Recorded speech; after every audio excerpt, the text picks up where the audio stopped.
The reading we're going to talk about today is portfolio risk and return part 1. Yeah, it's a very long reading, and like I always tell people, it's the most important reading for your lesson 1 portfolio. Majority of the things that you're going to see in the lesson 1 portfolio would most likely come up. Yeah. So let's jump right into it.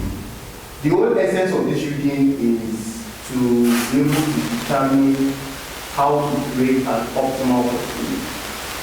Yeah, and when we say an optimal portfolio, it's in the portfolio that adequately meets the characteristics of an investor. So the whole essence of this is how do we create optimal portfolio. But in order for us to start, to get there, we need to understand what the investment characteristics of an asset. When you talk about investment characteristics of assets, there are only 2 characteristics: the risk and the return, or the return and the risk. So, like they said here, financial assets are frequently defined in terms of their risk and return characteristics. Yeah. So it's a 2-dimensional play. So every time you are looking at a financial asset, you must be able to determine what is the risk of that asset and what is the return of that asset. So when we talk about return, financial assets generates 2 returns. Your returns can either be capital gains or periodic income. Yeah, capital gains or periodic income. So let's start with periodic income. Periodic income is the cash that you get as long as you are invested in that asset.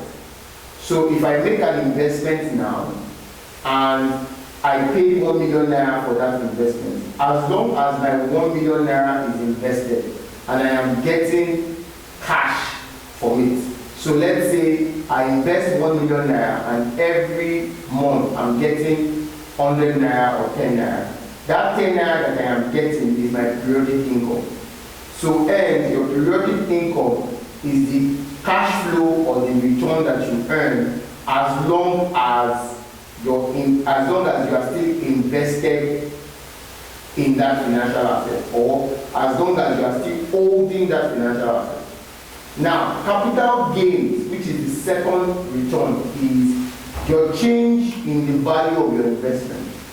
So if I buy an asset at 1 million and after 1 year, the value of that investment is 1.2 million.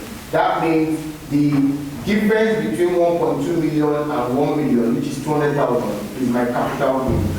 So your capital gains, which can also be capital loss, is the change in value over a specified period. So periodic income is the return that you earn for holding that asset, as long as you have invested in that asset and you are getting cash. There's a cash that is coming to you. That cash that is coming to you is your periodic income. While the change in value of your investment over a particular period or specified period is your capital gains. Those are the 2 income that you get. Some assets do not give you capital gains. Some assets gives you only periodic income. Some assets do give you only capital gains, while some assets give you both. But the whole essence is that for you to invest, there must be a return. So that means that financial asset that you are buying must at least give you one of the 2 of them. Yeah? Now, how do you calculate this return? There are various methodologies to calculating returns, but the most prominent one is the holding period return. Yeah? And your holding period return is defined as the benefits that you earn for holding that financial asset over a specified period. And most of the time, the period can either be a single period or multiple periods. So for instance, I can say, what was my return over 1 year? If I ask that question, what is the return over 1 year? That means what I want to calculate is the holding period return over 1 year. Meaning, what was my return for holding these assets over 1 year? So there must be a specified period of time. If there's no period of time, then it can't be holding period return. Now, your holding period return is calculated this way, yeah, which is what I'm going to write on the board. I hope you guys can see the board. Yeah, so my holding period return,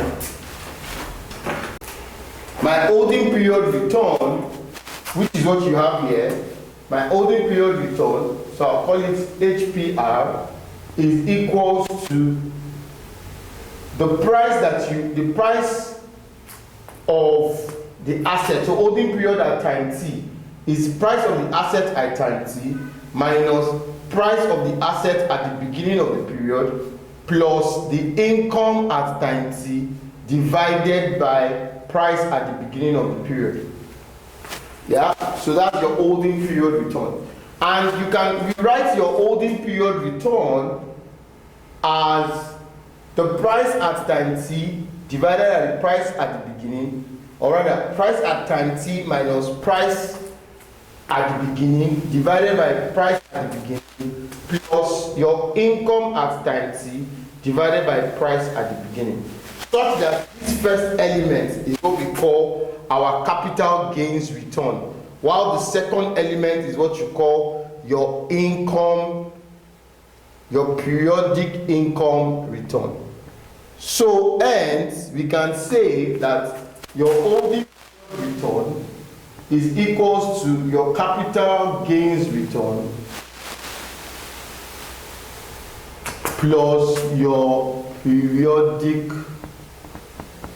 income return. So that is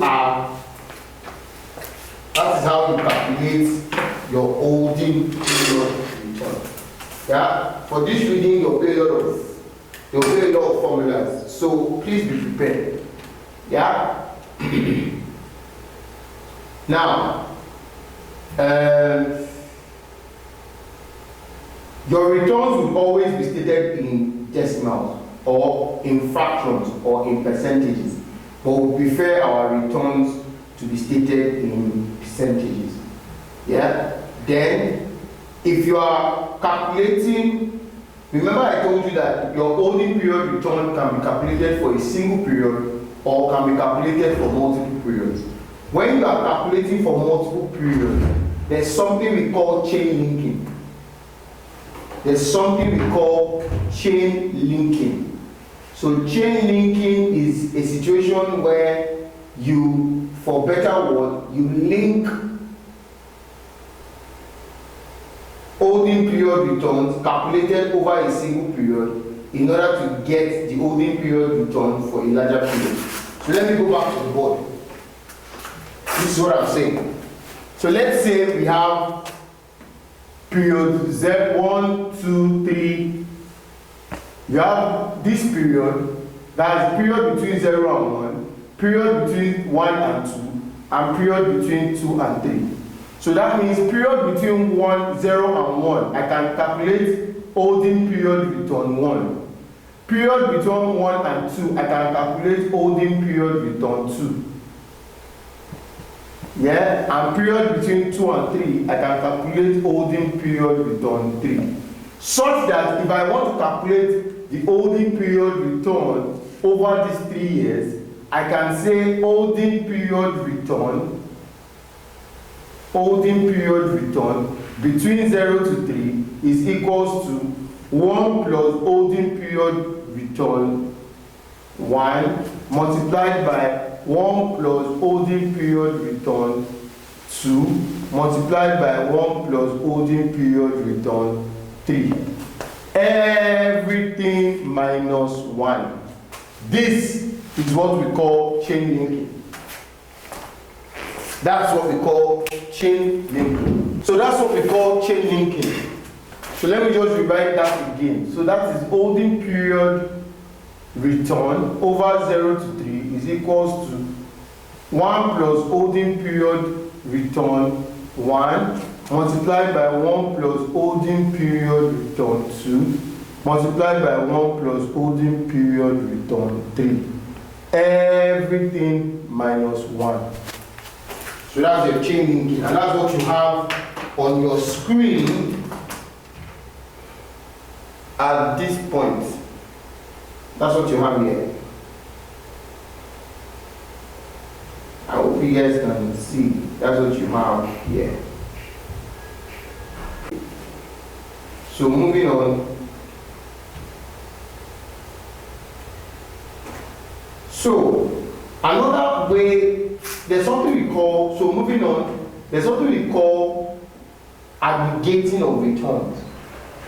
So at times, you might have an investment that you have held over a period of time. So let's say you have held it over 5 years or 10 years. So you have 10 years of returns. So return for year 1, return for year 2, all the way to return for year 10. Now, what we do is, let's imagine that we have two investments. Let's put it like that. Let's say we have two investments, investment A and investment B. You have held investment A for 10 years. You have held investment B for 5 years. And someone is asking you, which of these two investments do you prefer? Or which of these two investments it was better or is better? Yeah? So we are trying to compare. But the case here is, you cannot compare both technically because one is for 10 years and the other is for 5 years. So but what we do is, in order to still aid that comparison, we calculate like an average. We calculate like an average. And that average is, we calculate like an average. So it's that average that we use to compare. Yeah? Now, in terms of calculating averages, there are two methodologies to calculating average. Is that either we use arithmetic mean or mean return, or we use geometric mean return. Yeah, or arithmetic return or geometric mean return. Yeah, arithmetic mean return or geometric mean return. Yeah, so arithmetic is the normal average that we know, which is sum up all the returns and divide by the number of returns. I expect that they should have taught you that in QM, yeah, and this is the formula for that. Yeah, this is the formula for that.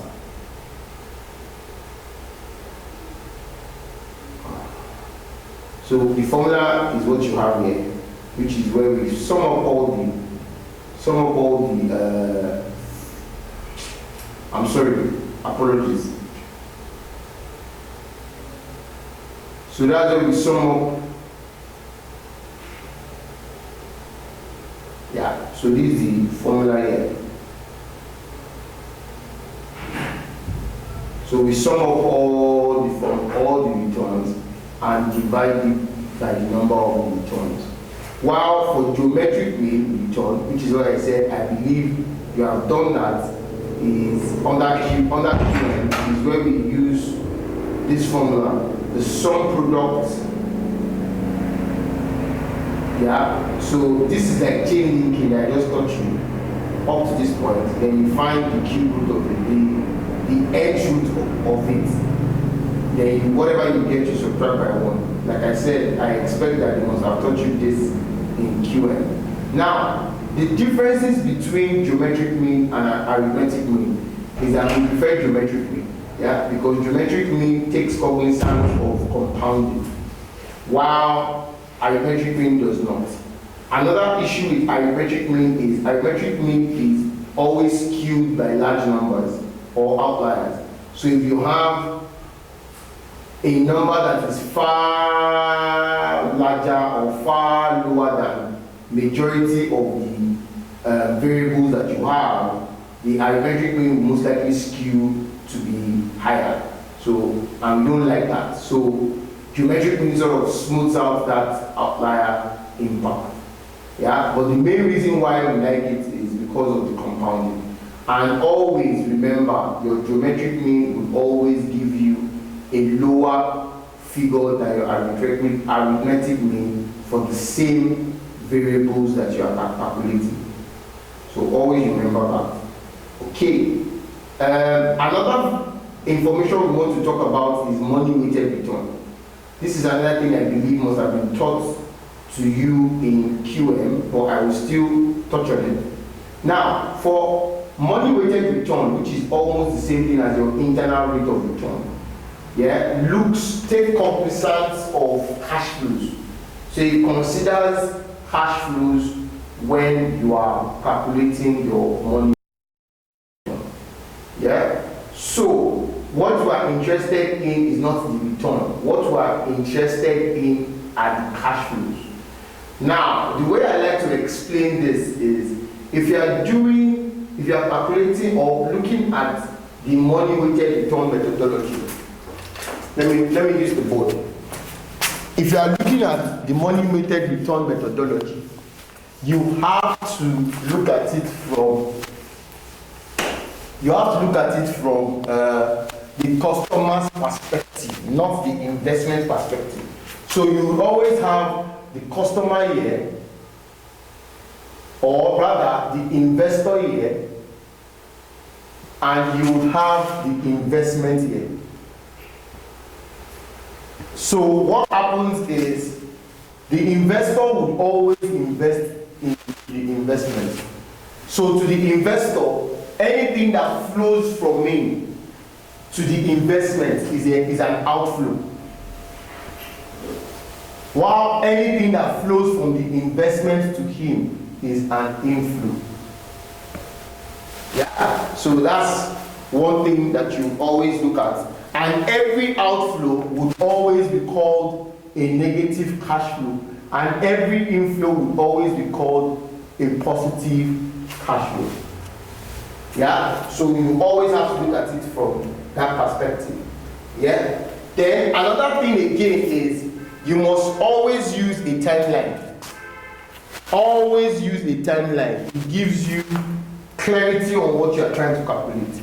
So your timeline is, let's say, an investment for 5 years. It will always be 0, 1, 2, 3, 4, 5. Now, always remember that your first cash flow would always be a negative cash flow, while your last cash flow would always be a positive cash flow. Your first cash flow would always be the consideration that was paid, or the price that was paid for the investment, while your final cash flow would always be the value of investments at the end of the investment period. Now, what you would need to determine are the cash flows in between the first cash flow, which is cash flow on year 0, and the last cash flow. So these are what you need to watch. These are the cash flows you need to determine. Now, in order for you to determine these cash flows, there's also a trick that I have created. And the trick I have created is, you must always remember that cash flows happen at the end of the investment period. Cash flows happen at the end of the at the end of the year. Let me put it like that. At the end of the year. Cash flows happen at the end of the year. Yeah? Fantastic. And in order for you to determine the cash flow that happens at the end of the year, you must remember that the ending value of investment must be equal to the beginning value. No. The ending value of an investment in year 1, yeah, must be equal to the beginning value of investment in year 2. Yeah? Let me say that again. Cash flows happen at the end of the year.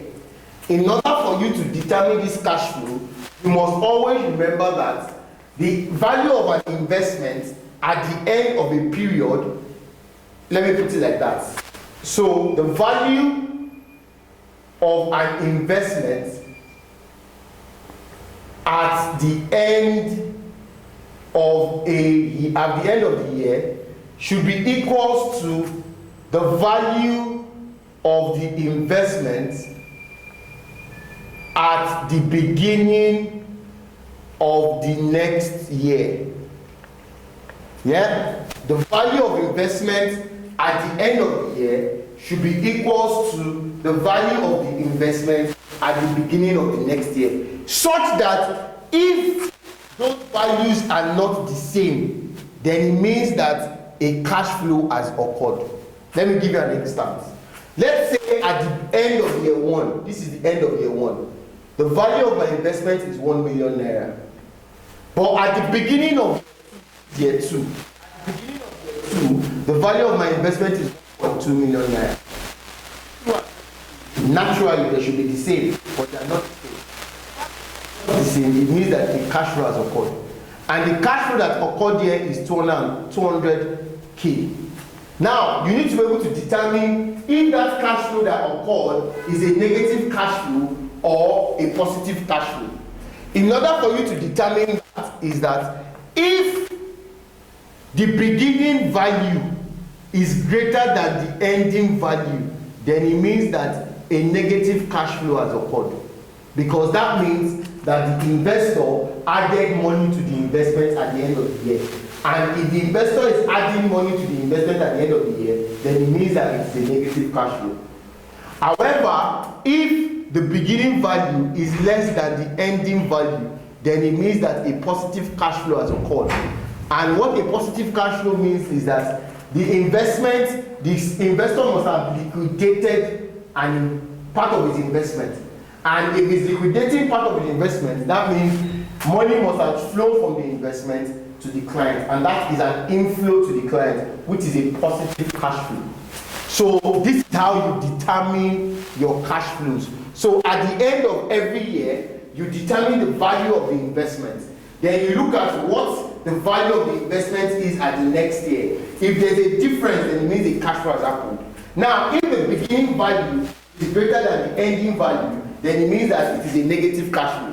If the beginning value is less than the ending value, then it means that it is a what? Is a positive cash flow. And that is how you determine the cash flows over the period in between the year 0 cash flow and the cash flow at the end of the year. And remember, I told you that the beginning cash flow is always what you paid for the investment, or the investment, the first investment you made into that investment, or the first money you paid for that investment, while your ending value, and that cash flow would always be a negative cash flow, while your ending cash flow would always be the value of the investment at the end of the investment.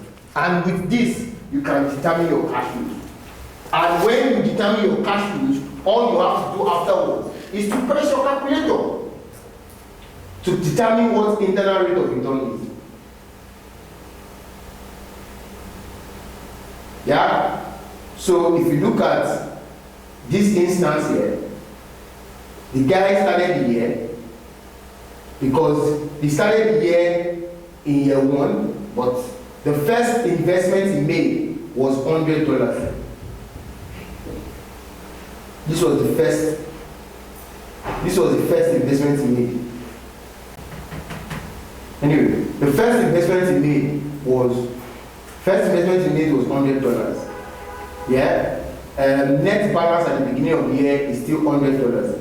The investment made a loss of 50%. That means the amount he lost was $50.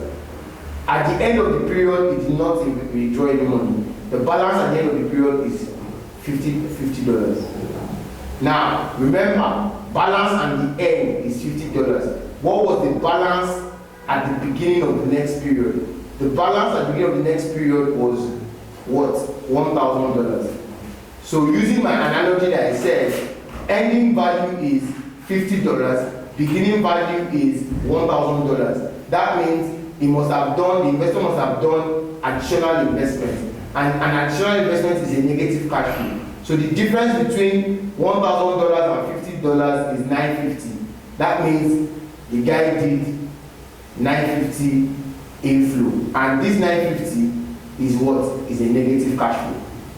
And remember, your initial investment would always be what? A negative cash flow. So this $100 is what? A negative cash flow. Yeah? That money was invested at 35%. It generated $350. It withdrew the $350. Yeah? So he now had what? He now has $1,000 at the end of the year. Remember, that means what he should have had at the end of the year was $1,350. Yeah? But at the beginning of the next period, he started with what? $1,000. So earned $1,350 minus $1,000 is a difference, meaning the ending value is $1,350. The beginning value of the next period is $1,000. That means there's a cash flow, a differential of $350, which is a cash flow.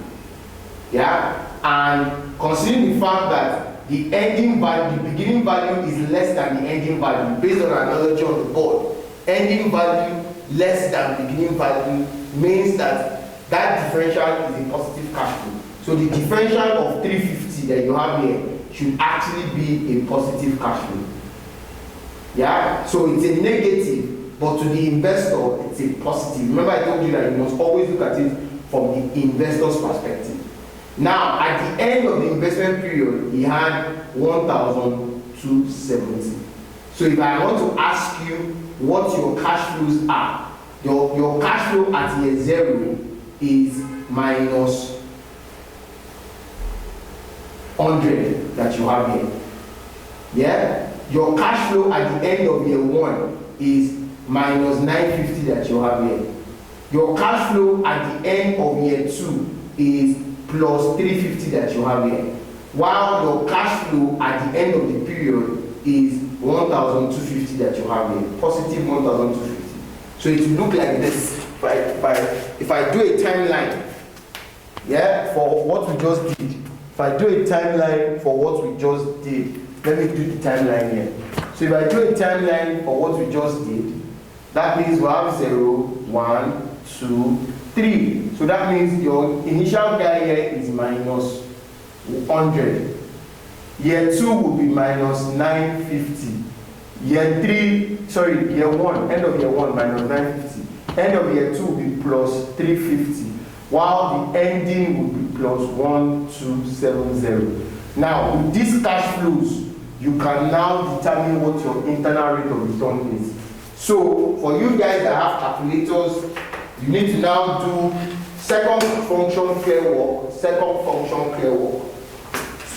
Then, you now have to go to your cash flows and impute these figures into your cash flows.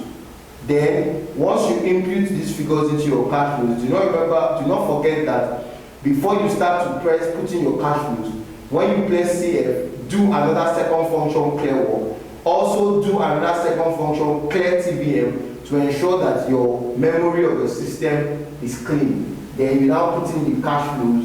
Once you put in the cash flows, you go to IRR.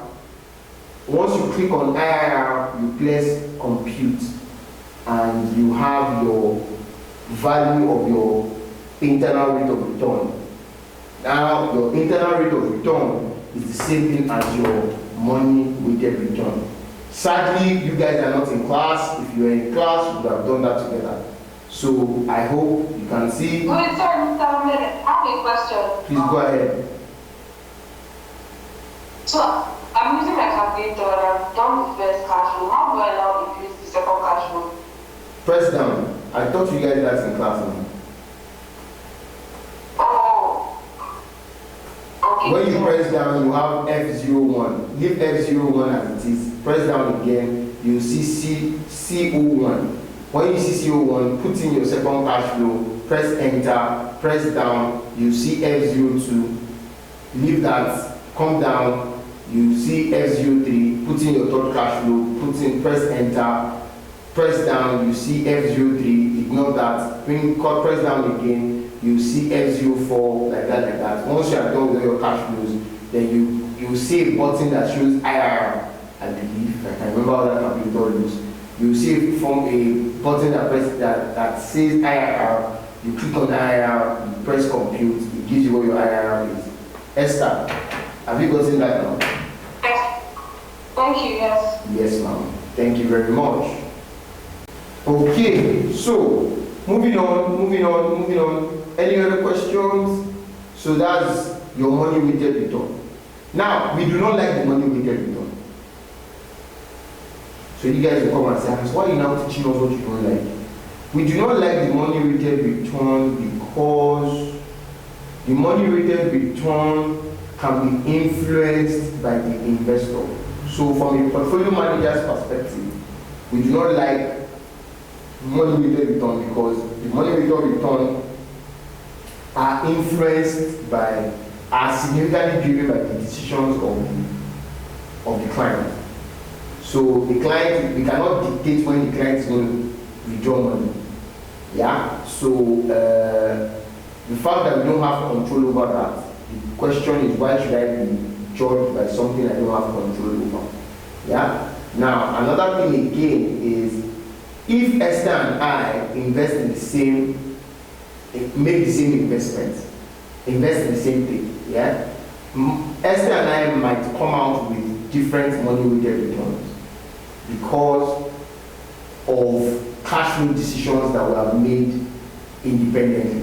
It's the same investment, it's the same investment period, but we might come up with different money weighted returns because maybe at a particular point in time I needed cash, I had to liquidate my investment. Or at a particular time, money came into my hands and I added my investments in that, made more investments in that product or that opportunity, and leading me to have more money.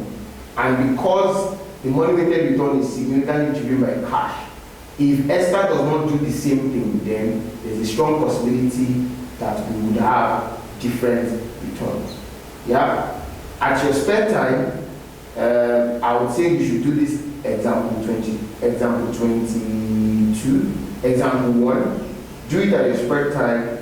One thing that you need to understand is, remember that this is assets under management at the beginning of the period, meaning the value of investment at the beginning of the period. That's one key thing that people tend to forget. So please do this assignment, and if you have any questions at the next class, we will look at it. Now, let's move on. We have a lot of things to cover. Now, like I said, we don't like money weighted return, and because we don't like money weighted return, we came up with a return concept that we like, which is the time weighted return. Yeah, we came up with the time weighted return, and the time weighted return, like I have mentioned, like I have seen, is like you've seen here, and based on the definition, it's when you calculate your return based on time. And the reason why we like that is because of the fact that it takes cognizance of compounding. It takes cognizance of the return that was earned over a particular period. However, a trigger for us to calculate this return is cash. And I'm going to explain that on the board now. Hold on, please. So, let's look at time weighted return. Please ask your questions, ask your questions, ask your questions. Don't let me just do talking and talking and talking. Please ask your questions. So, time weighted return is driven by cash. It's driven by cash. So this is how it works. You also have to do a timeline. Like I said, timelines are not going to kill you, they are going to help you. So let's say at the beginning of the year, Esther comes to me and says, Ahmed, because I know you're a portfolio manager, you manage money for people, I want to give you 1 million naira. So Esther gives me 1 million naira at the beginning of the year. Let's say in January. Yeah? So in January, she gives me 1 million naira. Now, Fast forward to May. Yeah, Esther comes to me and says, Ahmed, they have just paid me bonus in the office. I want to give you 250 million naira, 250,000 naira. Yeah, but the rule of time-weighted return says that before you take account of this money, you need to value the investment that Esther has. So let's just assume that the value of investment of Esther was 1.1 million naira. Yeah? Such that the second thing you do, so before you take in this money, you have to do two things. Number one is value the existing investment. Value the existing investment. Number two is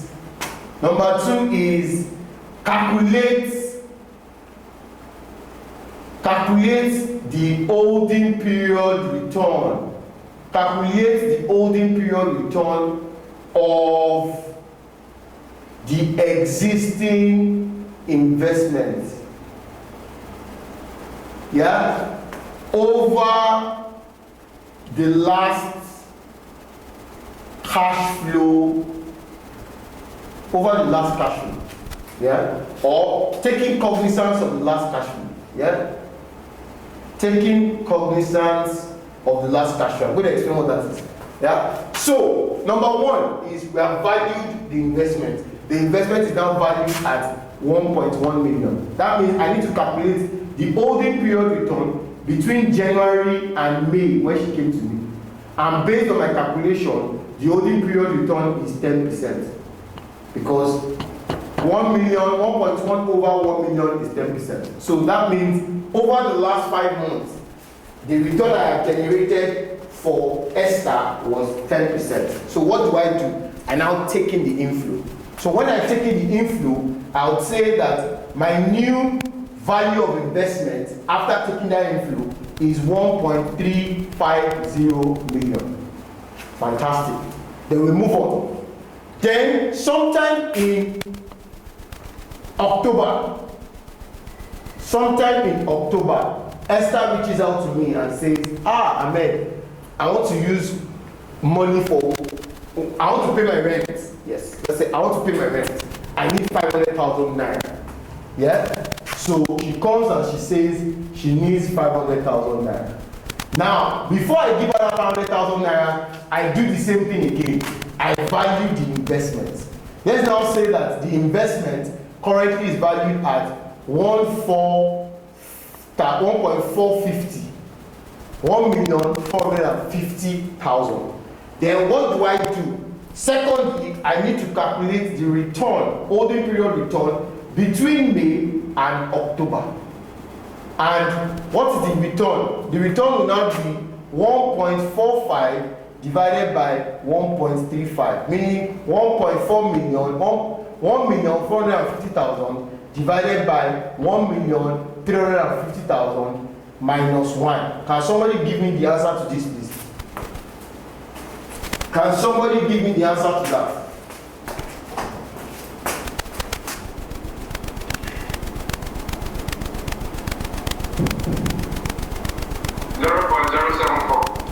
In percentages, please. That's 7.4%. 7.4%. Thank you very much. So that's 7.4%. That means between January and May, I generated 10%. Between May and October, I generated 7.4%. Then what do I do afterwards? I take in the cash flow. Now, because she wants 500,000 naira, what I'll have left is 950,000 naira is what I'll have left. So that money from October, I invested it to what? To December. Such that in December, our investment is now 1 million naira. Now, I need to calculate the return of our investment between October and December. And that is what?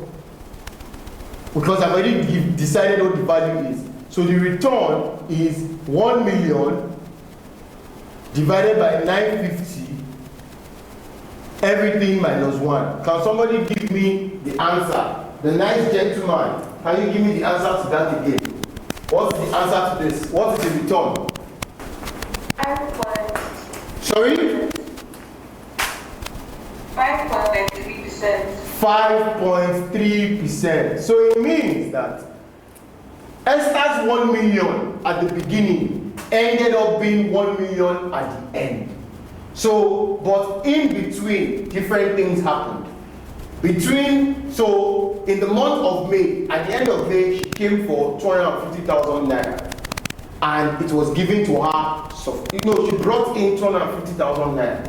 And that 250,000 naira was taken into her investment. But her return in between January and May was 10%. Then, in the month of October, she came again and requested for 500,000 naira. At that point in time, the value of her investment was 1,450,000 naira. And 500,000 naira was given to her. Meaning that she now had 950,000 naira left. But in between May and October, the return that was generated on her investment was 7.4%. Now, that 950,000 naira was held to the end of the period, such that at the end of the period, she now had 1 million naira. But the investment return in between October and December was 5.3%. Now, with these few points of mine, my question to you is, what is the time-weighted return on Esther's investment over the year? And in order for you to do that, you would say your time-weighted return is equals to, remember chain linking that I gave you earlier, will now be equals to 1 plus into bracket 10% multiplied by 1 plus into bracket 7.4% multiplied by 1 point into bracket 5.3%. Everything minus 1. So that is 1.1 multiplied by 1.074 multiplied by 1.053. Everything minus 1. And your answer is what? Can somebody calculate that for us? Is it going to be in percentage or? Yes, it has to be in percentage. It's going to be in percentage. Whatever you get after you subtract 1, calculate what is it in percentages. 24.4. 24.4. Can somebody confirm that? 24.4%. Can somebody else confirm that? Okay. So, since nobody else wants to give us an answer, let us move on. That is time-weighted return for all of us. Thank you very much, Esther, for your answer. That is time-weighted return for all of us. Okay, but there's something I want to say about time-weighted return. If your time-weighted return, sorry, Esther, there's a part of that answer that I'm sorry I did not give. Hold on, give me a minute, please. So, I'm sorry, there's something I want to mention about time-weighted return. If your period is if your period is 1 year, yeah, if your holding period return, or rather, the period at which you are calculating the time-weighted return is 1 year and below, you have to do what we call the geometric mean. So, hold on, just give me a minute. Thank you very much. So, let me rephrase. If your time-weighted return, if you are calculating the time-weighted return for a period less than 1 year, this is the formula that you use. However, if you are calculating time-weighted return on an annual basis, meaning that your period is 3 years, year 1, year 2, year 3, and you are calculating the holding period return for year 1, year 2, year 3, that means your cash flows happen at the end of the year over a 3-year period. Yeah? Then your time-weighted return is the same thing as your geometric mean return. Meaning that however you calculate, the way you calculate your time-weighted return is the way you calculate your geometric mean return.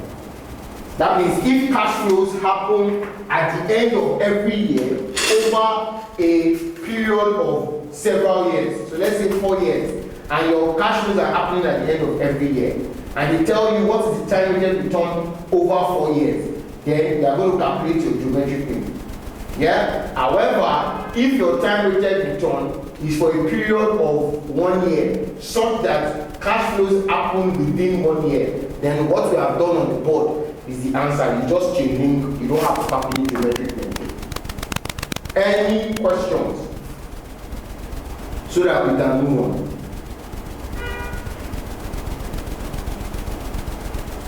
No questions.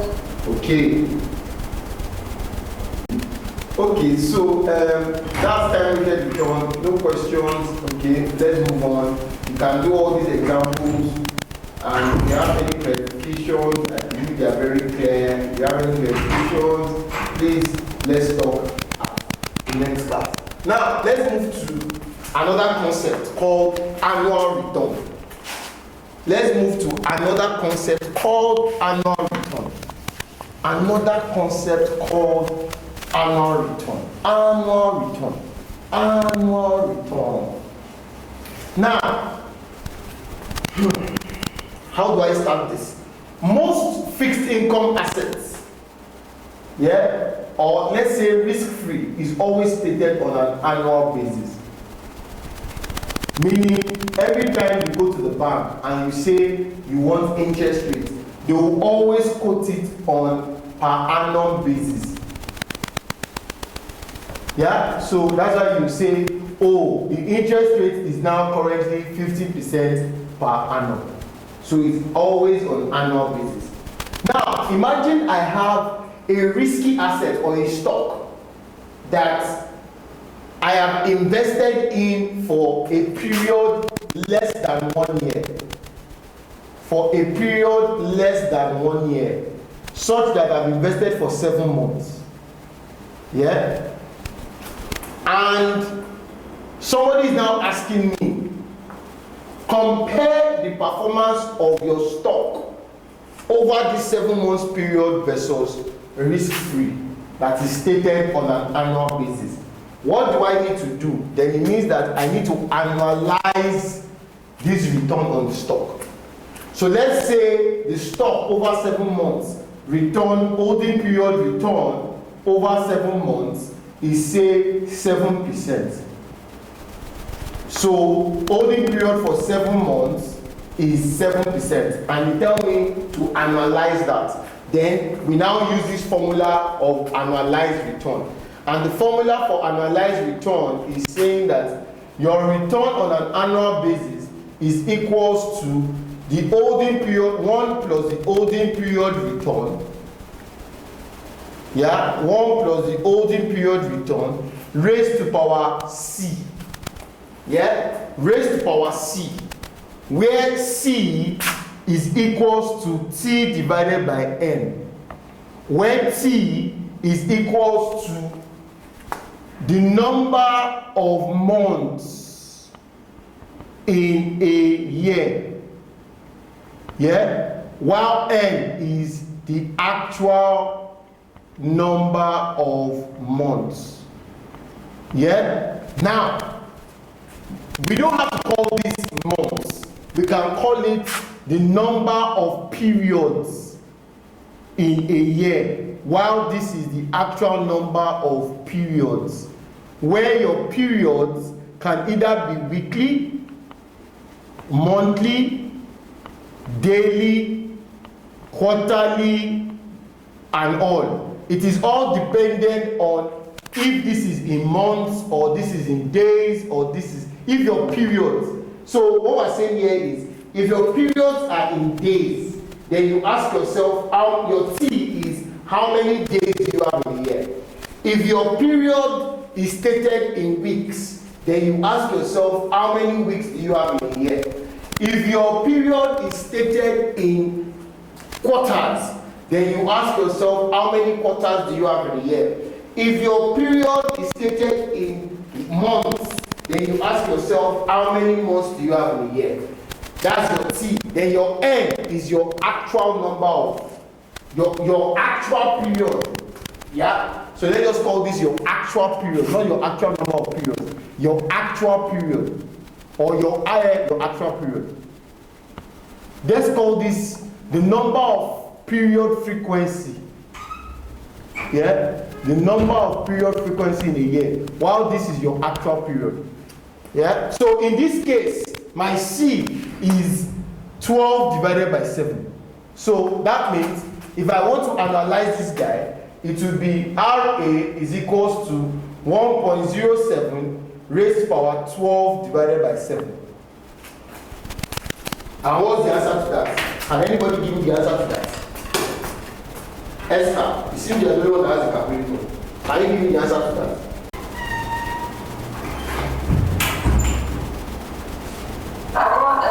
Is it in percentage? Yes, put it in percentage. Oh, sorry. Whatever you get, let me write it again, apologies. It is RA is equals to 1 plus HPR raised to power C, everything minus 1. So whatever you get here, you subtract 1 from it and state it as a percentage. Apologies, Esther. 12.29. 12.29. Okay, so that's the analyzed return for 7% and over 7 months. The analyzed return is 12.29. Any questions? Does it make sense? Any questions? Okay, in the absence of any questions, we move on. Now, this formula, remember that what we've done is we have looked at it in a situation where your holding period or your period is less than 1 year. If your period is more than 1 year, you will still use the same formula. Yeah? So the only thing that you have there now is your T would be the number of years that you have over the period. And in that case, the number of years you have in a year. So it will be the number of years in a year. The number of years you have in a year is 1.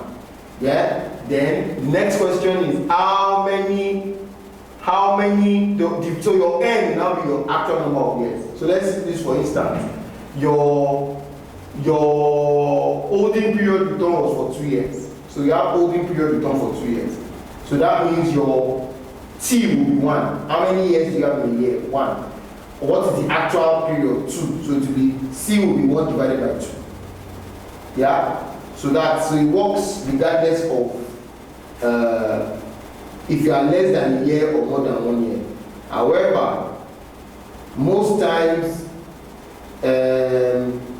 we always analyze for periods less than 1 year. Okay, any questions? Let's move on. Since no questions, let's move on. Now, other major return measures and their application. So there are different things that you need to understand in the world of return. Number 1 is okay, so apologies. So there are other things we need to consider. Yeah? So we need to consider the impact of fees on our return. So let's just say that every return you calculate before now, that I've been explaining before now, can be termed to be gross returns.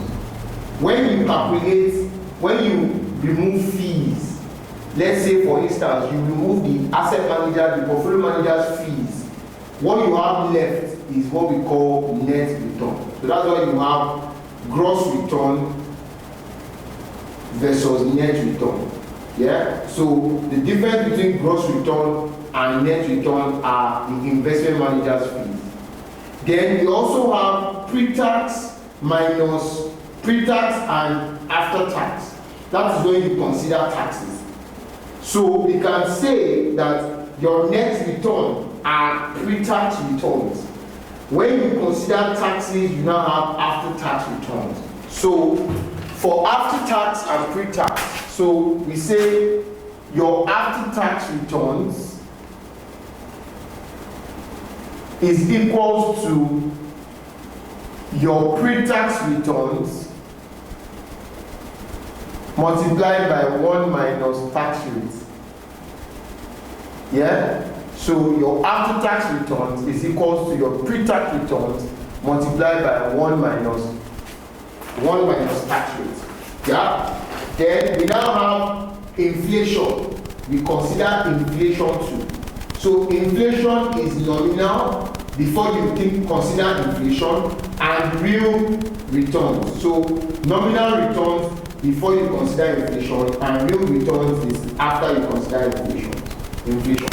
Now, let's look at the board. Yeah. So for inflation, this is where I always like to give tricks. Now, for inflation, if you say your nominal return is equals to R, inflation is equals to pi, and real return, or let's say nominal return is I, real return is equals to R.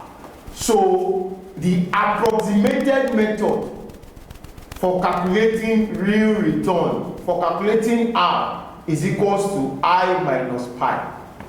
Do not use this in the examination hall, but that is what we do in practice. We use this in practice, but do not use it in the examination hall. The exact formula for R is equals to 1 plus I divided by 1 plus pi, everything minus 1. This is the one we should use in the examination hall. But there's a trick to it. The trick to it is the exact R would always be lower than the approximate R, such that when you get to the examination hall and they tell you that nominal return is 5% and inflation is 2%, what is R? Approximation method will tell you 3, but exact method would be a figure less than x less than 3. So look for your answer that has x less than 3. People will always ask, what if you have 2 figures less than 3? I always tell them that curriculum and CFA is not that wicked. So what they will do is they will give you a figure that they will give you 3, they will give you a figure less than 3, and they will give you a figure higher than 3. Your expectation is just pick the figure less than 3 and move on. But a lot of people are going to pick 3 because they will forget the exact method and they will go and choose the approximate method, which is 3. And you will come out of the examination hall and see that the exam was easy. Then you will now realize that it did not pass. You will now say, why did it not pass? So right, those are the little tricks. Then the last method, last thing we need to look at is what we call leverage. Leverage return. Leverage return. Leverage return is the return that you earn for carrying out some certain activities that results to you getting a return other than the actual return you should get. So let me say that again. Leverage return is the return that you earn for carrying out or performing some activities that are different. No, sorry, let me say that again. Leverage return is the return that you earn for performing some activities that results to you generating a return that is different from the actual return that you should have earned on that investment. So a typical example is when I borrow to invest or when I use derivatives. So now look at the board once again and let's talk about leverage return. Look at the board once again and let's talk about leverage return. So, any Iniola, Ini, okay. Ini, that name, Kai, Ini, okay. So Iniola has identified an investment that would give him a return of 20% over 1 year. But they said that the minimum investment is 10 naira. So that means at the end of 1 year, Ini should get 12 naira. Iniola should get 12 naira. I think I should just pronounce that name in full. When I pronounce it in short, it sounds like a Calabar name. Let me call his name in full, Inioluwa. So Inioluwa will get 12% at the end of the year, 12 naira at the end of the year. Yeah? So that's your 20% return. But Inioluwa does not have 10 naira. Inioluwa has only 5 naira. So what does Inioluwa do? Inioluwa reaches out to his best friend, Lovely, and tells Lovely, I have seen an investment, but I do not have money, and I want you to borrow me money for 1 year. So what does Lovely say? Lovely say, okay, I'll borrow you 5 naira, but that 5 naira, you are going to pay me a 10% return on it at the end of 1 year. So that means Inioluwa needs to pay 5 naira 50 kobo at the end of 1 year. Inioluwa looks and says, okay, no problem, I will do it. So what does he do? He borrows the money from Lovely. So he now has 10 naira in his pocket. Now, he takes the 10 naira and he makes the investment. Such that at the end of 1 year, he now has 12 naira. Yeah? So what does he do? He has to pay Lovely back. So he pays Lovely back 5 naira 50 kobo, such that he now has 6 naira 50 kobo left. Now, given Inioluwa's initial amount that he had, which is 5 naira, Inioluwa's return on investment is 30 naira, 30%. So his return on investment is 30%. And 30% is different from what he would have naturally generated if he had used his 10 naira. Meaning if Inioluwa had 10 naira, he would have generated 20%. But because he borrowed to invest and the borrowing rate was lower than his return on investment, so what did he technically do? He could have called Lovely and told Lovely, let us join money together and make an investment that will give us 20%. And tell Lovely that, Lovely, no, don't worry, this 20% is sure. Both of them would have invested in it.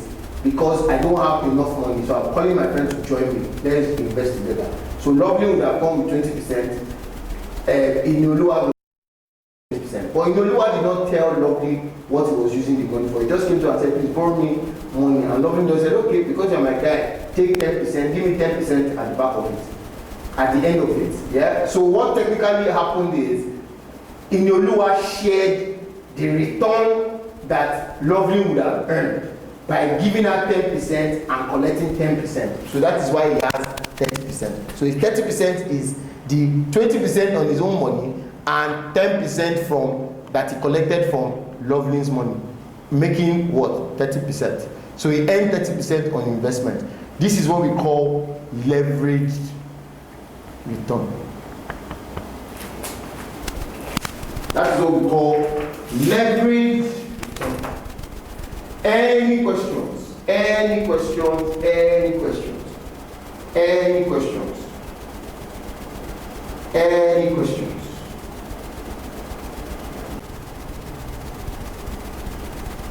Yes, no problem. Okay. Moving on. We've talked about everything here. We've talked about everything here. Everything here we talked about. Everything here we talked about. Everything here has been talked about. Now, let us go to historical risk, historical return and risk. Historical return and risk. Historical return and risk. So, historical return and risk. Now, based on finance, I'll use finance. We have what we call historical mean return and we have what we call expected return. Historical mean return is looking at the past. It's looking at your performance. It's looking at what you have done. Yeah? It's looking at, I won't say track record, it's looking at past information. So you must have invested over a period of time in order for me to come and say there's historical return. So historical return is the past. Historical return looks at performance. While we have expected return is forward-looking. Expected return is what you emphasize that you are going to earn on the investment. It means that you have not done the investment. Historical mean return says you have done the investment. You are looking at the back. You are at the point where you are looking back. While expected return is you are at the point and you are looking forward. So what do I expect the future to be? Yeah? In the world of investment, we prefer to use expected return in order for us to make our decisions. Yeah? But there's something you will learn later on in CFA that says that you cannot talk about the future without having a good information about the past. Because the past would sort of act as your base of what you should think of what you should look at as regards the future. But in terms of expected return, the expected return is like you said now, is a nominal return, yeah, that can never be zero because nobody would come and say the future. Everybody has a positive view about the future, yeah. I will not come to you and talk about an expectation about the future and I will paint it negatively. You will not invest. Yeah? So most of the time, when we talk about expected return, it's always a positive figure. Yeah? And that expected return comprises of three things.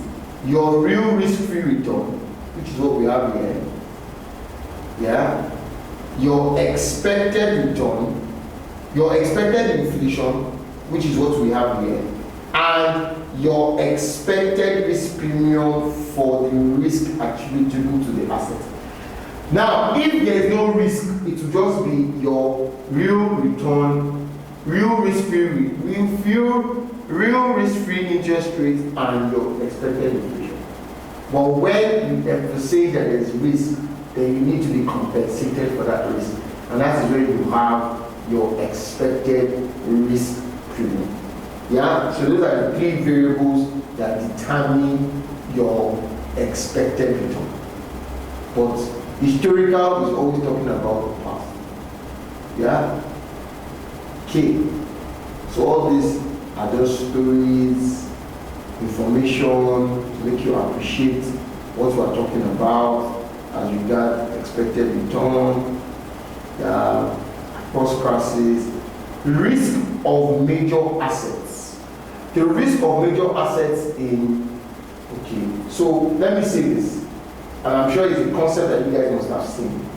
When we talk about risk, we are always talking about the standard deviation of returns. In some instances, your risk is always historical looking. It's not always forward looking. But what we always say is, for risk, your future, your past is your future. So I will always work with what I can see. And what I can see is the past. We never can say what the future is. So what we just say is your historical risk, which is based on your standard deviation of returns, should automatically be what you should look out for in the future. Yeah? So different assets have different risks. But the easiest way for us to determine that risk is by just looking at the standard deviation of returns. Yeah? Then there's something we call risk and return trade-off. Now, the risk and return trade-off is the positive relationship that exists between expected risk and return. Yeah? So, and we say that relationship is positive because it is there that you come up with that saying of the higher the risk, the higher the return. But for me, I always say that people that say the higher the risk, the higher the return, then they do not really understand what we mean. It shouldn't be the higher the risk, the higher the return. It should be the higher the risk, the higher the return you should demand to compensate you for that risk. So it doesn't mean that automatically, because the risk is high, the return should be high. No. But what we are saying is, if I look at two investments, or I even look at one investment, if the risk of that investment should increase, then I should demand for more returns to compensate me for the increasing what? Increasing risk. Yeah? So that's what this aspect is talking about. So it's not just the higher the risk, the higher the return. It should be the higher the risk, the higher the reward or the return that you are demanding to compensate you for that higher risk. Okay, moving forward.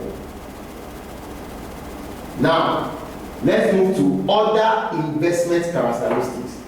Other investment characteristics. Other investment characteristics. Okay.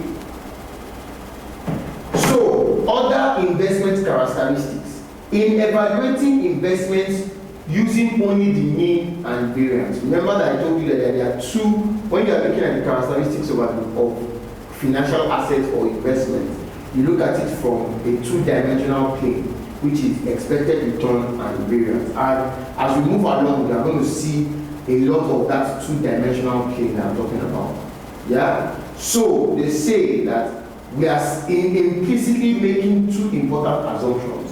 One, that the returns are normally distributed. And that's what we do. We always assume, for us to be able to make use of this two-dimensional plane of risk and return, we must assume that the returns of the investment are normally distributed. I'm sure that's the concept that you must have seen in QM. Probability distributions, one of them is what? We have discrete and continuous. For the continuous is normal distribution. Yeah?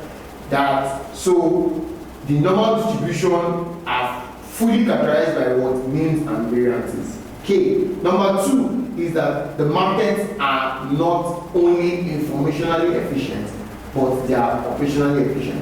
It means that we are saying that the markets are efficient. Remember efficient market hypothesis that I taught you under equity. That's what they're saying. So they are saying that in order for you to say, or in order for you to evaluate or characterize investments on a two-dimension, which is risk and return, you must make two assumptions.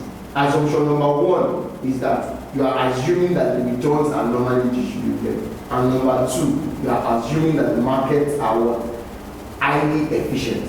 Yeah? Which in most cases, you don't get that. Yeah? So the first is the normal distribution that I've mentioned, which are things that you're going to see under probability distribution. Then we're going to talk, you guys are going to know, I'm sure you know what skewness and kurtosis is all about. Yeah, so at times some investments are either left skewed or right skewed. Yeah, which is so left skewed is positively skewed, meaning that you have only positive returns, while right skewed is when it is right skewed is positively skewed, while left skewed is negatively skewed. Yeah, so positively skewed, because returns are always okay, makes a lot of I always mix that up. So let me show you guys something. Yeah, so this is how you understand it. On a two-dimensional plane, yeah, it's like this. Your risk is on the horizontal line, while your return is on the vertical line. Yeah, I hope I got that right. This is vertical, this is horizontal. Anyway, x-axis, y-axis. Yeah? So your negative figures are here, while your positive figures are here. Your negative figures are here, while your positive figures are here. So if I focus on only returns and I leave risk, then it means that my positive returns are on top and my negative returns are on top. If I turn this return to this way, meaning rather than me doing my return this way, I do my return this way. So it means that if I do my return this way, it means my positive are here and my negatives are here. So that means if I have a return distribution that is like this, then it means that I am right skewed. Yeah, I am right skewed. So right skewed is positively skewed. More of my returns are on the right, on the left, are on the positive side. While if I am like this, then I am left skewed with negative returns on the left. It's a bit tricky, but you need to understand this because those are simple things that they try to confuse us in the world of CFA. Yeah? So moving on, then you guys know what kurtosis is. Kurtosis means you have fat tails, you have outliers. Yeah? You have fat tails and you have outliers. Yeah? Yeah.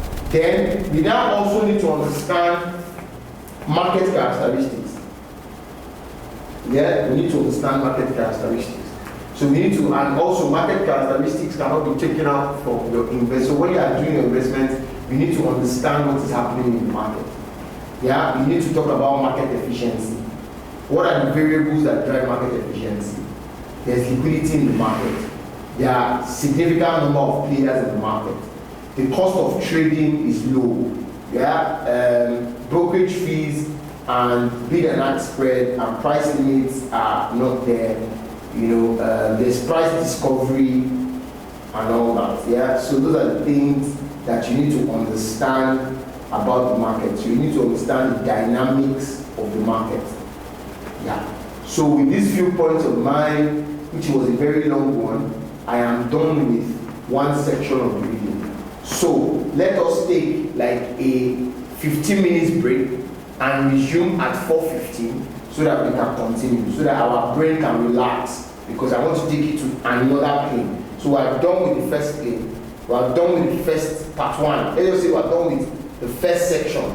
Let us now move to the second section. So in moving to the second section, I want us to take a 15 minutes break so that we can cool down, relax, and get into it. So I'll see you guys by 4:15. Fantastic. Let's go on. So let's move to the next side of things that talks about risk aversion and portfolio selection. Now, you must have heard that this saying of every investor is risk averse.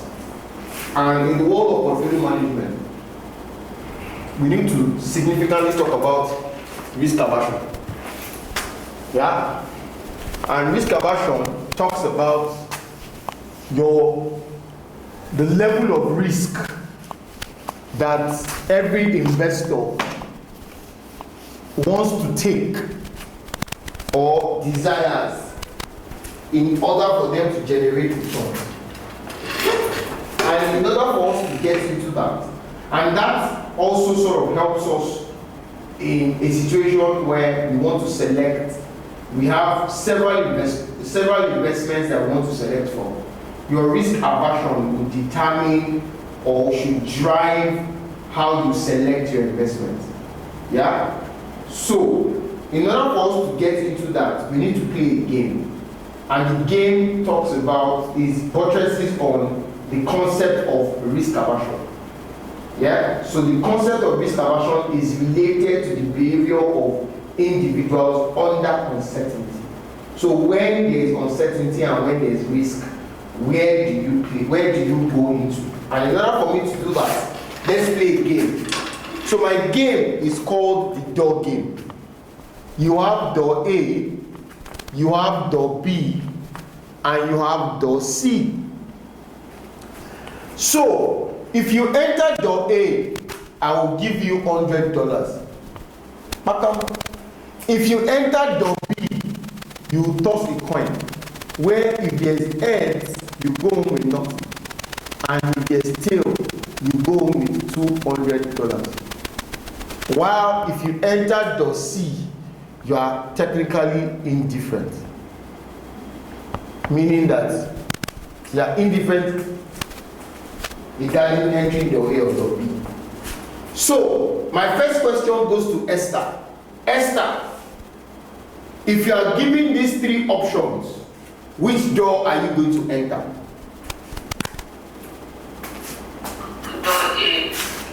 Where you just collect $100 like that, pattern, no stress. Abi? Okay. In your lure, which door will you enter? Door A or door B or door C? So what is door B again? Door B is, I will toss a coin. If it is heads, you go with nothing. And if it is tail, you go with $200.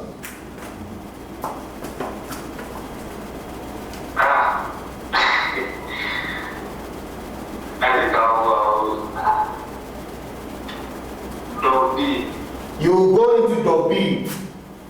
Yeah. Meaning that you try your luck to see if you can get $200. Mr. Michael, which door are you going to enter?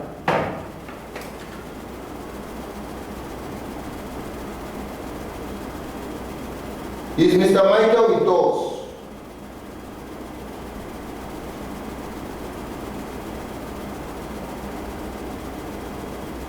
I think he said his microphone is not working this morning.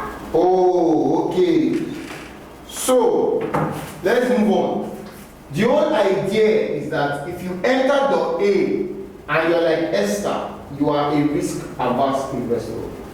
And if you enter door B, like Inyolua, you are a risk-seeking investor. And let's just assume that Michael has entered door C.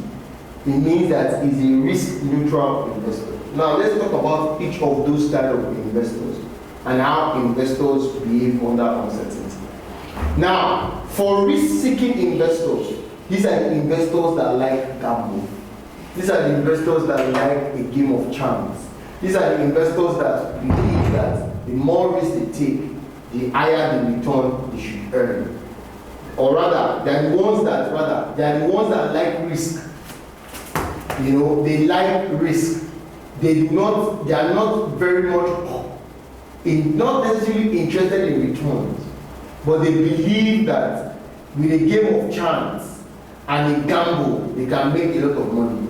So they are not really bothered about the number of losses that they make, but they know that one time the stars will align and they would acquire or get all the rewards that they have been losing, or get themselves compensated for all the losses they have lost. The whole essence of these guys is that these guys love risk more than return. Yeah? While we now have the risk neutral investors. These are the investors that are not particular about risk. Yeah? As long as there is a return, the risk can be as high as whatever it is. They are not very particular about risk. They are more particular about return. Just give me something. Yeah? While the risk seeker just likes risk, there must be risk in it. The risk neutral knows that, yeah, there might be risk, there might not be risk, but just give me something as return. While the risk averse guys are the ones that run away from risk. They do not like risk. They like certainty. They like guaranteed returns. They do not like gambles. And if you force them to play a gamble or enter into a game of chance, they will ensure that they are adequately compensated for that chance. If they are not adequately compensated, they will not enter into it. So, if we look at it, just to do a recap, the risk seeker likes risk. The risk neutral is indifferent about risk, but just wants a return. While the risk averse investor is the one that likes return. They don't like risk. Yeah? So what is risk tolerance? Risk tolerance refers to the amount of risk investors can tolerate to achieve their investment goals. So risk tolerance is that level of risk that you can take on in order for you to generate the return that you want. Risk tolerance is the inverse of risk averse. Risk averse is I am running away from risk, while risk tolerance is that risk that I will take. Risk averse is that risk I would avoid. Risk tolerance is that risk I would take. Yeah, so there are inverse relationship between both of them, such that if your risk tolerance is high, it means that your risk aversion is low, and if your risk tolerance is low, that means your risk aversion is high. Now let's talk about the utility theory and indifference curve. Yeah. So if you remember in economics, you must have seen something called utility theory. Yeah. So we have brought that concept into investments, and we are telling you that for every investment that you make, there is a satisfaction that you derive, and that satisfaction is measured by your utility. Yeah. So there is an utility function that helps you to determine the level of satisfaction that you derive for every investment. Yeah. So let me say that again. For every investment that you take, you make, there's a satisfaction that you derive, and that satisfaction is measured by your utility. So in order for us to calculate your utility, there's something called the utility function. So the utility function is that function that helps you to calculate the utility, that determines the satisfaction that you derive from making an investment. And that utility function is what we have here. This is the utility function. Yeah, is what we have here. So to write that on the board, the utility function is your U is equals to the expected return on the investment minus 1 all over 2A and the variance of the investment. Now let's talk about this function. This function is just, your U is just a number, nothing more than a number. However, in the world of utility, or in the concept of utility, we use your U as a measure to rank amongst, or a measure of comparison. Let me use that. A measure of comparison measure. Yeah, a measure of comparison amongst several investments. So what does that mean? If I calculate the U of an investment and I calculate the U of another investment, meaning I calculate the U of investment A and I calculate the U of investment B, the higher of, if U of investment A is higher than U of investment B, then I will go with U of investment A, meaning the higher the utility, the more satisfied you are, more satisfaction you are deriving from that investment. So you always go with the investment that gives you the highest satisfaction. Yeah. Now that is what we use this function, this figure or U that we calculate for. So on a standalone, the U does not make any sense, or only if you compare it with the U of another investment. Now let us talk about this U again. Yeah, let's talk about the U again. This is your expected return, meaning what is the expected return of that investment? Yeah, 1 over 2 is a number. Then we talk about A. A is your risk aversion coefficient, while this is the variance of the investment, which is always the risk squared. Yeah, so the risk of the investment raised to power 2 is the variance of the investment. Now let us talk about the fact that your U, like I said, is just a number, so it can either be positive or negative. The only thing you are doing is you are using it as a yardstick for what? Comparison. Yeah. What again about you? What again about you? What again about you? I think that's pretty much it. The real crux here is your risk aversion coefficient. So your risk aversion coefficient is a number that ranges between 0, positive, and negative. Let's do it like that. Now, if your risk aversion coefficient is negative, then you are a risk seeker. If your risk aversion coefficient is 0, then you are a risk neutral investor. And if your risk aversion coefficient is positive, then you are risk averse. But remember that I have said that all investors are risk averse. So that means our risk aversion coefficient should normally be only positive. But I'm going to show you across the three spectrums so that you can understand and appreciate this function a lot. But from this point, all investors are risk averse. So that means everybody's risk aversion should be positive. Now, let us now look at the positive risk aversion. Yeah? So if we say your risk aversion is positive, it ranges from 1 to 10. Yeah? If your risk aversion is less than 5 or in between 5, or let's say between 1 to 4, let's just use between 1 to 4. Yeah? That means you have a low risk aversion. That means you can tolerate, meaning remember, inverse relationship between risk aversion and risk tolerance. So if your risk aversion coefficient is between 1 and 3, then it means that you have low risk aversion coefficient and you have high risk tolerance. Yeah? And if your risk aversion is between, let's say, 6 to 10, then you can say that you have high risk aversion coefficient and low risk tolerance. Yeah? So if your risk aversion coefficient is low, then you have high risk tolerance. And if your risk aversion coefficient is high, then you have low risk tolerance. Yeah? So that's how the risk coefficient works. Risk aversion coefficient works. Now, there's something I want to show you guys to appreciate this formula. Yeah? Remember that I said before that if you like risk, you are a risk seeker. Now, if you look at the formula on the board, your utility formula on the board, if I tell you that you are a risk seeker, then that means your A should be negative. And if your A is negative, then it means that the formula will change to, if your A, let's do it here. If your A is negative, so you guys can appreciate what I'm saying. If your A is negative, then this formula changes.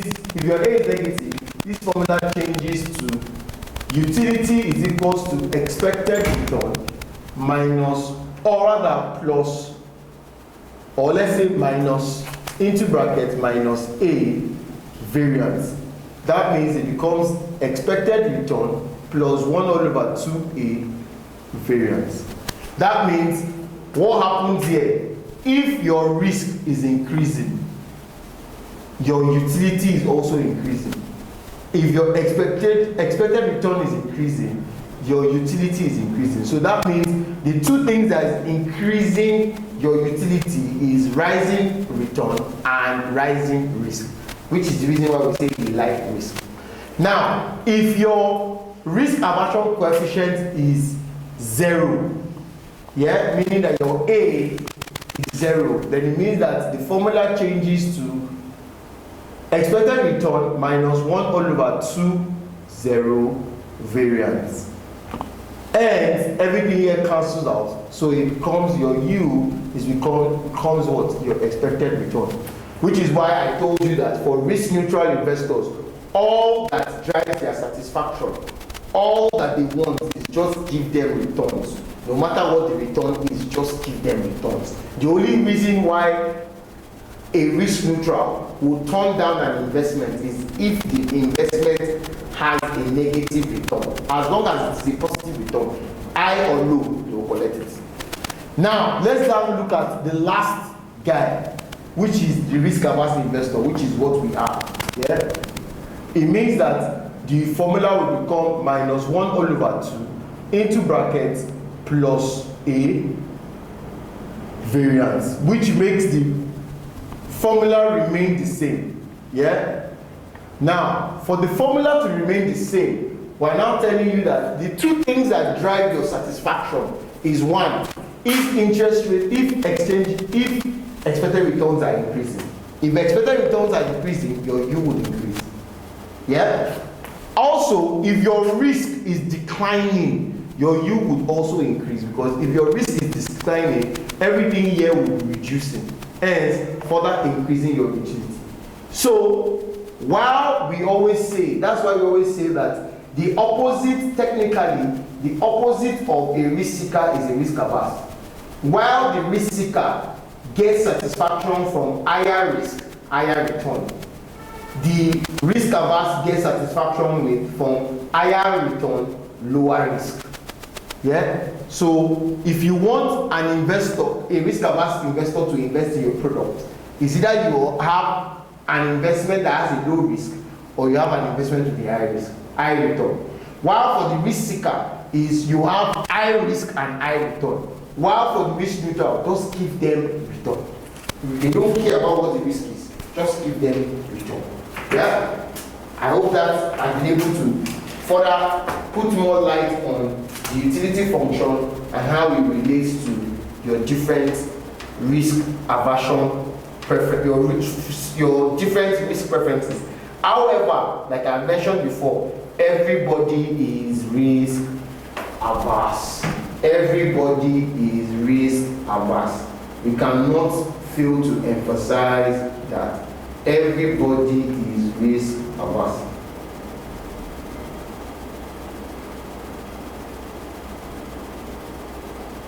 So, moving on, we have talked about utility function. Let us now talk about the indifference curve. Let us talk about the indifference curve. Now, before we talk about the indifference curve, what is the utility function of a risk-free asset? The utility function of a risk-free asset is the same as the expected return. Why? Because there is no risk. So, hence, the second part of the utility function, where you have variance, you have zero. So, hence, everything there is zero. Can you guys hear me? No, they cannot. Yes, oh, you can still hear me. Fantastic, because they're taking the light. Now, okay. Everything after the negative side of things would be what? Would be zero, because of your variance will be zero. So what that is saying is, and that's why we call it risk-free. Regardless of your risk aversion coefficient, if you like risk, if you like don't like risk, as long as you are investing in a risk-free asset, what determines your utility is the return that the risk-free asset is going to generate. So the higher the return on the risk-free asset, the higher the utility. Yeah? So that's it. Now let's talk about indifference curve. For indifference curves, the indifference curve is a graphical representation of your utility function. And this is the first time and the first point we are going to get or touch on the what's that thing called? On the two-dimensional plane, which is where you have your y-axis being your return and your x-axis being the risk. Yeah? So this is the first time we are going to see this plane where you have your return here and you have your risk here. Yeah? So this is the two-dimensional plane. Now, it is on this two-dimensional plane that we are going to graphically represent our utility function. And the graphical representation of utility function is what we call the indifference curve. Yeah? And like they said here, an indifference curve plots the combination of risk and return pairs that an investor would accept to maintain a given level of utility. Meaning that what are the different risk and return that would give you the same utility? So if I want to maintain a utility of 4, what are the different risk and return that is going to make me maintain an utility of 4? And that's why we call it indifference. Meaning that what are the different risk and return pairs that would satisfy me the same way, that I would be indifferent about, that would not change the utility or satisfaction I derive from an investment. So that is what the utility curve and the indifference curve is. And this is how your indifference curve looks. Remember when I said the risk and return came? So this is your return and this is your risk. Yeah? So your indifference curve is always what? Upward sloping. It's always upward sloping.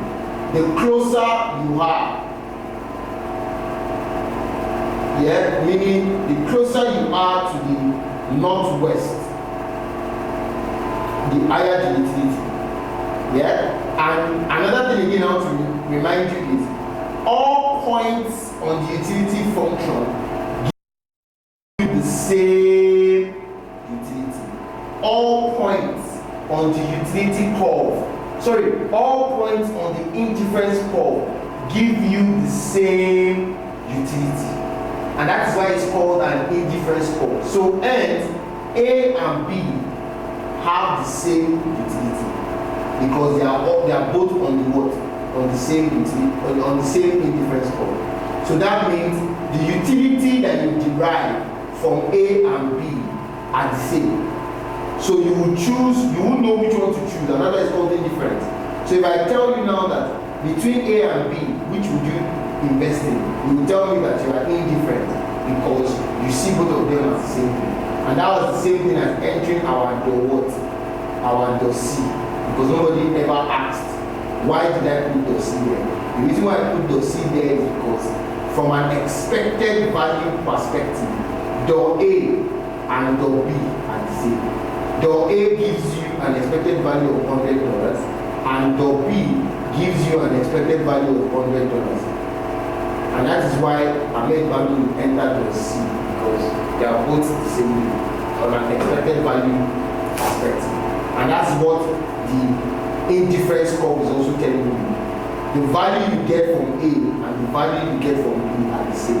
The satisfaction you get from A is similar to the satisfaction you get from B. So if I tell you to choose, my expectation is for you to tell me that you are indifferent. Yeah?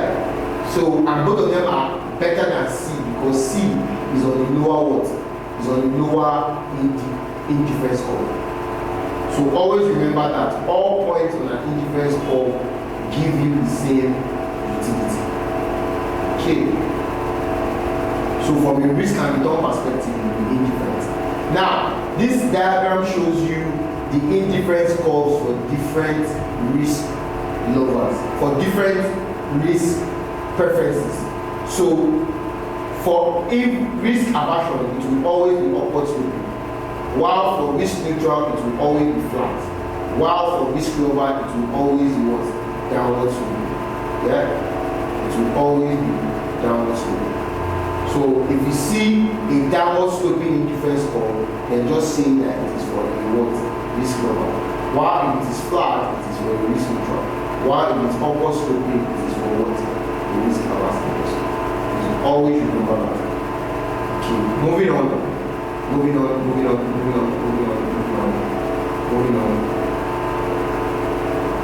Now, application of utility theory to portfolio selection.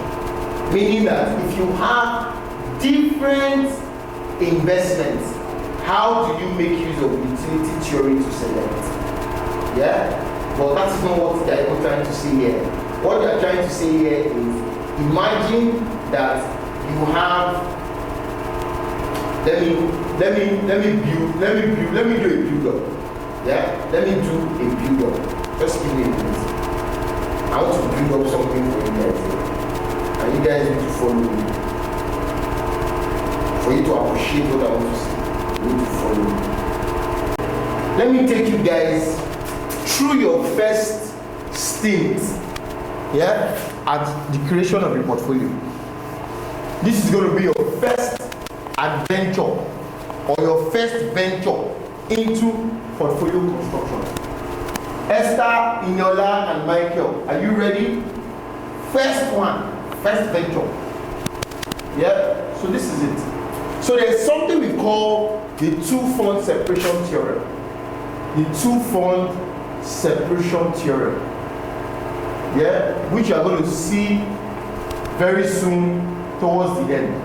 And the two-fund separation theorem says that you must always invest in two assets, a risky asset Yeah, a risky asset and a risk-free asset. Yeah, a risky asset and a risk-free asset. So let's say the notation for the risky asset is I, while the notation for the risk-free asset is F. Yeah. Now they are saying that if you believe in this theorem, then it means that for the risky asset is going to have a return and it will always also have a risk. So the return is Ri and the risk is standard deviation of I. While the risk-free would only have a return called Rf because its risk is what? 0. Yeah? Now, remember that there's a formula for you to calculate expected return. So, or rather, this is the formula for return on a portfolio. The formula for return on a portfolio is equals to Wi multiplied by Ri or Wa multiplied by Ra plus WB multiplied by RB. This is for a 2-asset portfolio. And I'm sure that you must have seen this in QM. While the standard deviation of a 2-asset portfolio is equals to WA squared variance of A plus WB squared variance of B plus 2 covariance AB. Or to make it, let's leave it like this, 2 covariance AB. Yeah? Now, if you know the formulas of return on the portfolio and standard deviation of the portfolio, what would be the return of the portfolio that has I and F? It means that the return on that portfolio would become WI multiplied by RI plus into bracket WF multiplied by RF. Yeah? While the standard deviation of the portfolio would be, or the variance of the portfolio rather, sorry. So, whereby, okay, let's say variance of the portfolio. So the variance of the portfolio is WI squared variance of I multiplied by WF squared 0. Remember, the risk is 0. Plus, let me break this guy down. Sorry, so to make it clear. So this is 2WA WB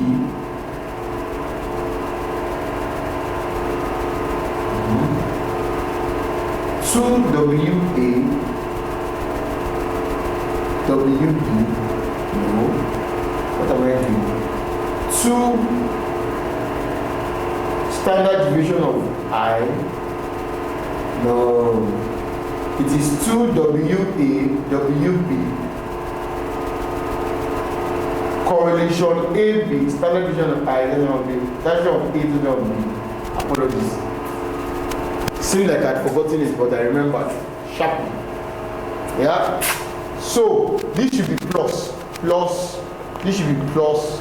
So now it becomes 2WI WF covariance IF standard deviation of I and 0.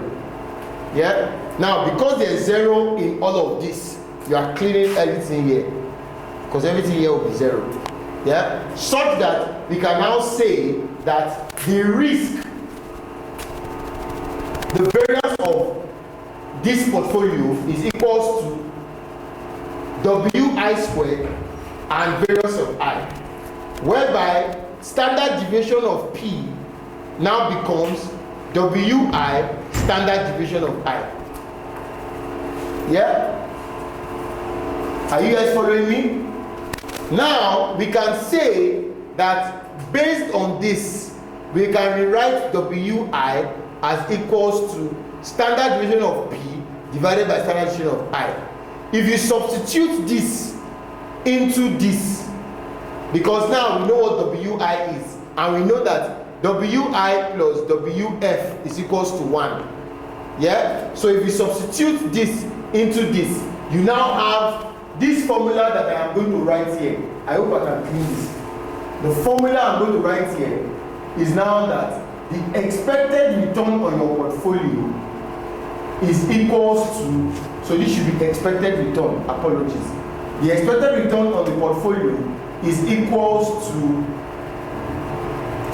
RF plus into bracket expected return of I minus RF divided by standard deviation of I, everything multiplied by standard deviation of the portfolio. Can you see what I wrote there? I can see. Okay. What I wrote there is what you have here. What I wrote there is what you have there. And this equation that you have seen is what we call the equation for the equation of, or rather, let me say, we call this the capital allocation line equation, or equation of the capital allocation line. Yeah, because the capital allocation line is a straight line, and that's what you have here on your screen. I hope you guys can see, or you see the board you are looking at, you won't be able to see it, but that's what you have here, which is called the capital allocation line. Yeah, the capital allocation line. Now, this is the capital allocation line. Can I clean the board? Can I clean the board? Yes. Okay. This is what we call the capital allocation line. So what you are seeing here is the capital allocation line. And the equation of the capital allocation line, that is this line that you are seeing here. This line from here to here is the equation of that line is what you are looking at here. The equation of that line is what you are looking at here. That is the equation of the capital allocation line. So, the capital allocation line in itself shows you various combinations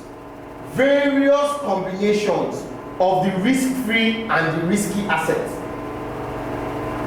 Such that what you have here is the risky asset, and what you have here is the risk-free asset.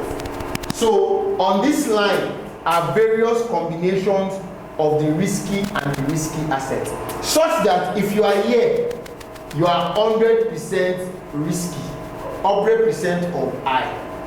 Yeah, 100% of I. And if you are here, you are 100% of F, which is the risk-free asset. If you are in the middle, you can technically say you are 50% of I and 50% of F. If you are here, you are technically 80% of I and 20% of F. If you are here, you are 80% of F and 20% of I. I hope you understand the logic. So the closer you are to where the risky asset is, you have more allocation to that risky asset. That is why it's called the capital allocation line. The more closer you are to the F, the more allocation you have to the risk-free asset. That is why it's called the capital allocation line. Yeah? So if I have two assets in a country, such that I have equity portfolio, which is probably my all share index, which is probably my all share in NGX ASI, and I have a treasury bill, Nigerian treasury bill. So let's say it's called the 360 day NTB, where this is my risk free, is my F, and this is my I. I can create a portfolio that has only these two assets. and draw up a capital allocation line that will look like this, so that I can tell you that if the expected return of my portfolio or my risky portfolio is 20% and the yield on my 1 year is say 12%, I can use these two to calculate the capital allocation line. Yeah? Now, this capital allocation line can be said to be containing different portfolios, because what you have here that I have highlighted here is a different portfolio of what you have here that I have highlighted here. It's a different portfolio from this set. It's a different portfolio from this. So we can say all these marks I have, all this line is a line that contains different portfolios. And in those portfolios are different allocations between the risky and the risk-free. Yeah, makes sense? Now, the question that we are now asking ourselves is, if I have a situation where I have different portfolios, which portfolio am I going to select? Which portfolio am I going to invest in? Which portfolio should I pinpoint and say, yes, that's what I'm going to invest in?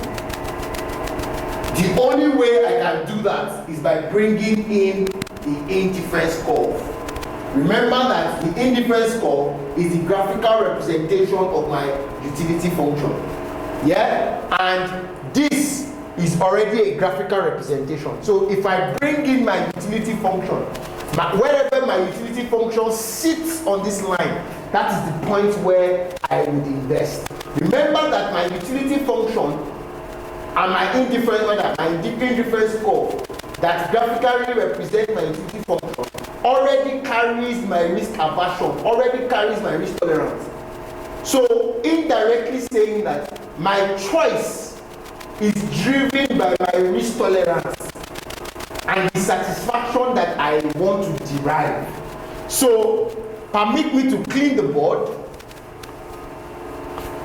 If you are following me, permit me to clean the board and take you to another graphical representation where I have combined both. Bam! This is it. And you see, I have combined the capital allocation line. This is the capital allocation line. Yeah? This is the capital allocation line.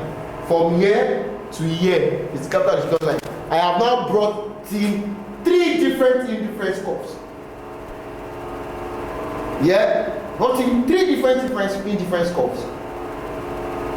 So, first thing first, you have indifference curve 1, 2, 3. The one that carries the highest utility, remember, is the one, if we go this way, the further we get to the northwest, is the one that carries the higher. So, number 1 has the highest indifference curve. But the problem with number 1 is nowhere close to our capital allocation line. So, number 1 is on its own. So, number 1 will not be used. So, everything on number 1 is useless. Now, number 2 and number 3. Remember that number 2 has a higher utility than number 3. So, everything on number 3 already automatically is useless. So, the only one that we should focus here is number 2. Because number 2 touches the indifference curve. But what we touches the capital allocation line. But what we prefer is a situation where the indifference curve sits on the capital allocation line. The point at which the indifference curve sits on the capital allocation line, it is at that point, which is this point M, is where you will now choose.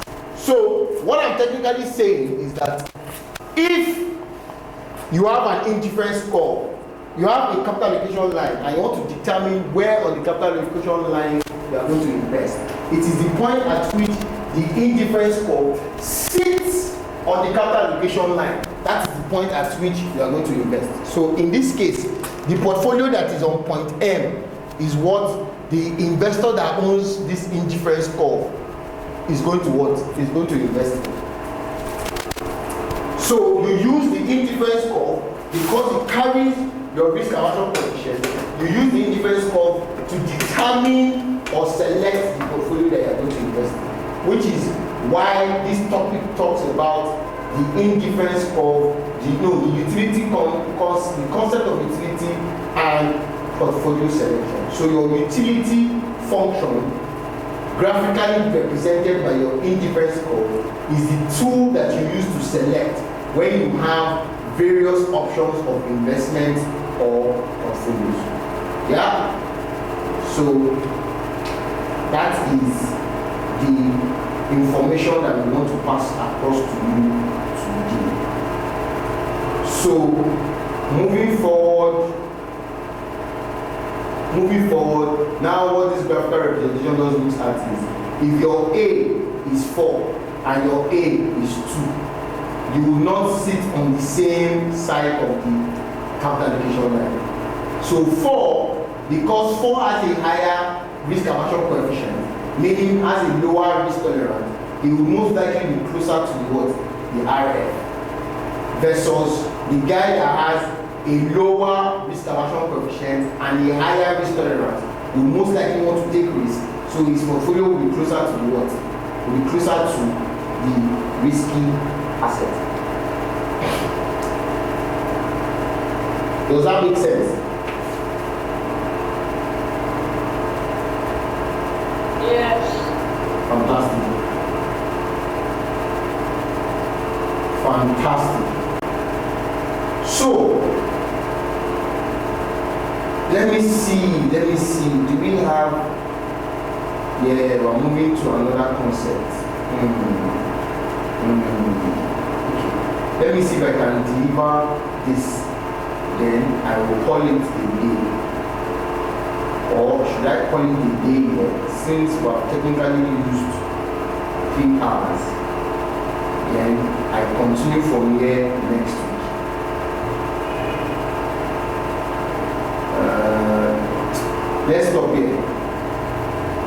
Let's stop here and we will continue from here next week. We'll wrap up this reading. So this reading has 2 sections left. We'll wrap up this reading, then we'll now move into part 2. So part 2 is a continuation of part 1. So once we are done with this section, with this reading, we'll now move to part 2. Part 2 will now sort of put more color and picture to things. Yeah? Okay, fantastic. So thank you very much. Thank you. Yes. I'm going to see you guys next week.